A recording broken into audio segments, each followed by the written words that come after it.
అది దానికి నిర్ధారణ ఏంటంటే రిజిస్ట్రేషన్ వెబ్సైట్లో ఈ రోజుకి కూడా యాజ్ ఆఫ్ టుడే అది 2006లోనే దాన్ని గవర్నమెంట్ ల్యాండ్ కింద చూపించారు. అసైన్మెంట్ జరిగింది 1994లోని పట్టా సర్టిఫికేట్ నేను పబ్లిష్ చేయడం జరిగింది ఆయన మాట్లాడిన తర్వాత. పట్టా సర్టిఫికేట్లో క్లియర్గా ఉంది 1997లో. మనకి అసైన్ ల్యాండ్స్ ఏవైనా సరే జిఓఎంఎస్ నెంబర్ 1406 ఆఫ్ 1958 వచ్చిన తర్వాత ల్యాండ్లెస్ పూర్ కేటగిరీలో ఇవ్వబడిన ఎటువంటి ల్యాండ్ కూడా prevention of transfer act 1977 amend చేయకుండా పట్టాగా చేయడానికి వీలు లేదు. ఇది చట్టం. మీరు ఒక బంగారాన్ని దొంగతనం చేసుకొని వచ్చారు, ఓకేనా? నేను దొంగతనం చేయలా, మీరు దొంగతనం చేసుకొని వచ్చారు, మీరు నాకు అమ్మారు, నేను కొన్నాను ఆ బంగారాన్ని. నేను దొంగ బంగారం కొనడం తప్పా కాదా? మరి అటువంటప్పుడు ఈయన కొన్నప్పుడు 2023లో దాన్ని పట్టా కింద మార్చేశారు ఆల్రెడీ. ఈయన ఏం చేశాడంటే ఒక ప్రాక్సీని పెట్టుకొని ప్రాక్సీ ద్వారా దాన్ని చేయించి ఈయన కొన్నాడు దాన్ని స్పష్టంగా అర్థమవుతుంది దాంట్లో.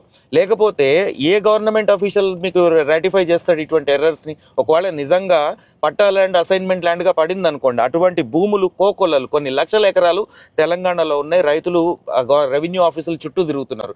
ఏ ఒక్క రిప్రజెంటేషన్కి రెస్పాన్స్ ఇచ్చిన దాఖలాలు లేవు. ఫైల్స్ కింద వేసుకొని కూర్చుంటారు తప్ప వాళ్ళు పని చేయరు.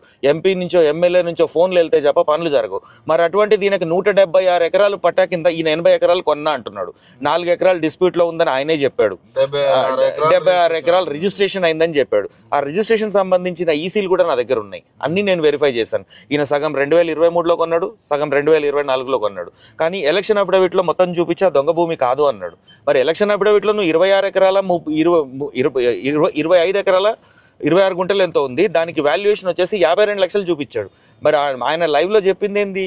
నేను ఎకరం 10 లక్షలు పెట్టి కొన్నా అన్నాడు. మరి 2.5 కోట్లు కదా అంటే నువ్వు ఎలక్షన్ కమిషన్ తప్పుదోవ పట్టించినావా? బ్లాక్ మనీ పే చేసినావా? ఒక ఎంపీ అయ్యి ఉండి, ఒక అడ్వకేట్ అయ్యి ఉండి. ఇప్పుడు నువ్వు కొన్నప్పుడు పట్టా భూమి అంటున్నావు, ఇప్పుడు ఆ దగ్గరకు వచ్చినప్పుడు బంగారమే, దొంగదని రాసి ఉండదు.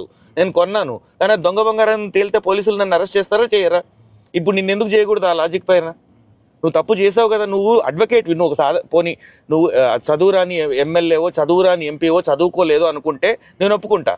నువ్వు ఒక న్యాయవాది సీనియర్ వ్యక్తివి, నువ్వు ఏదైనా ఈసీ తీసి చూడవా? భూమి చరిత్ర ధర్నా చేసినట్టుగా కూడా చెప్తున్నారు, విన్నా నేను. ఇది కూడా ఈ మాటలు కూడా రైతులు చెప్పారు, మీ భూముల్ని పట్టాగా మారుస్తా అని చెప్పడం జరిగిందని రైతుల నుంచి నేను కూడా విన్నాను.